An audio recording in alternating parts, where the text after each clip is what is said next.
राजस्थान के एक छोटे से गांव शांतिनगर में एक पुरानी हवेली थी जिसे लोग रक्तिम हवेली कहते थे। इस हवेली के बारे में कहा जाता था कि यहाँ पर रात के समय एक रक्तिम छाया घूमती है जो लोगों को अपने अंदर खींच लेती है। गांव के लोग हवेली के पास जाने से डरते थे और जब भी कोई वहां गया वह वापस नहीं लौटा। गांव में एक युवा पत्रकार जिसका नाम था राकेश अपने माता पिता के साथ रहता था।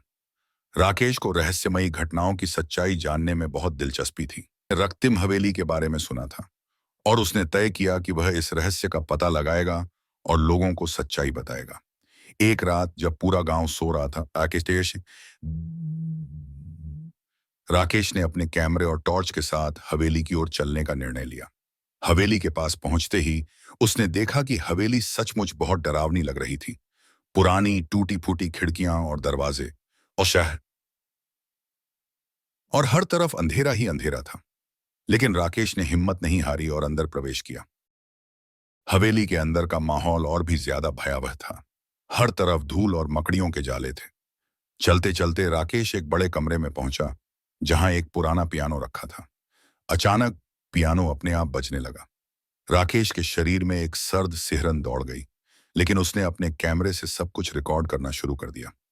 तभी जी तब जहां भैया उसे एक काले परिधान में लिपटी हुई छाया दिखाई दी जिसकी आंखें लाल जल रही थीं।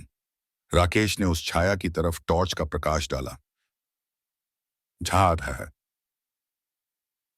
लेकिन छाया गायब हो गई। उसने सोचा कि यह उसकी कल्पना हो सकती है, लेकिन तभी उसे महसूस हुआ कि कोई उसके पीछे खड़ा है। उसने मुड़कर देखा, लेकिन वहां कोई नहीं था। राकेश ने अपने कैमरे को ठीक किया और आगे बढ़ा। चलते चलते वह एक पुरानी सीढ़ी के पास पहुंचा। सीढ़ियां नीचे की ओर जा रही थीं, जैसे किसी तहखाने में। उसने सीढ़ियों को नीचे उतरना शुरू किया। तहखाने में जिस मेरी बहखाने में एक भारी दरवाजा था, जिसे खोलते ही उसने देखा कि वहां एक पुराना ताबूत रखा था। ताबूत के पास एक पुरानी किताब थी जिसमें तंत्र मंत्र के संकेत थे। ये रीडर सिमीरियन जिसमें मरारन है। राकेश ने किताब को उठाया और पढ़ना शुरू किया। उसने पाया कि इस हवेली में एक तांत्रिक ने बहुत साल पहले एक बलि दी थी और उसी के कारण यह हवेली श्रापित हो गई थी। तभी तभी उसे एक चीख सुनाई दी और ताबूत का ढक्कन अपने आप खुल गया। ताबूत के अंदर एक कंकाल था जिसकी आंखों में लाल रोशनी जल रही थी। कंकाल धीरे धीरे उठ खड़ा हुआ और राकेश की तरफ बढ़ने लगा। राकेश ने तुरंत अपनी टॉर्च और कैमरे को छोड़ा और भागने की कोशिश की, लेकिन तहखाने का दरवाजा बंद हो चुका था।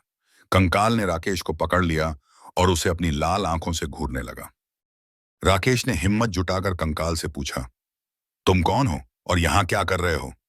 कंकाल ने अपनी घबराती आवाज में कहा, मैं इस हवेली का मालिक था। मेरी हत्या एक तांत्रिक ने की थी और तब से मेरी आत्मा इस हवेली में भटक रही है। मुझे शांति चाहिए, लेकिन मुझे नहीं पता कि वह कैसे मिलेगी। राकेश ने समझदारी से पूछा, क्या हम तुम्हारी आत्मा को शांति दिलाने के लिए कुछ कर सकते हैं? कंकाल ने कहा, इस हवेली में एक गुप्त कमरे में तांत्रिक का पुराना प्रतीक छुपा हुआ है। अगर तुम उसे ढूंढकर नष्ट कर दो तो मेरी आत्मा को शांति मिल सकती है। राकेश ने साहस जुटाकर गुप्त कमरे की खोज शुरू की और काफी मशक्कत के बाद उसे वह प्रतीक मिल गया। उसने प्रतीक को नष्ट कर दिया और देखा कि कंकाल की आत्मा धीरे धीरे गायब हो रही थी। कंकाल ने उसे धन्यवाद दिया और शांति से हवेली से विदा हो गया। गांव लौटने पर राकेश ने गांव वालों को सारी घटना बताई और तीन दिन रक्तिम हवेली का रहस्य सुलझा दिया। गांव वाले राकेश की बहादुरी की प्रशंसा करने लगे और हवेली को अब सुरक्षित मानने लगे।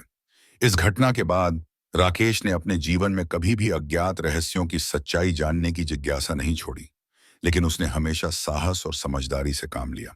लेकिन उसने भाई। अगर आपको ये वीडियो पसंद आया हो तो इसे लाइक और शेयर जरूर करें और हाँ, हमारे चैनल डीजी एक्सप्लेनर को सब्सक्राइब करना ना भूलें।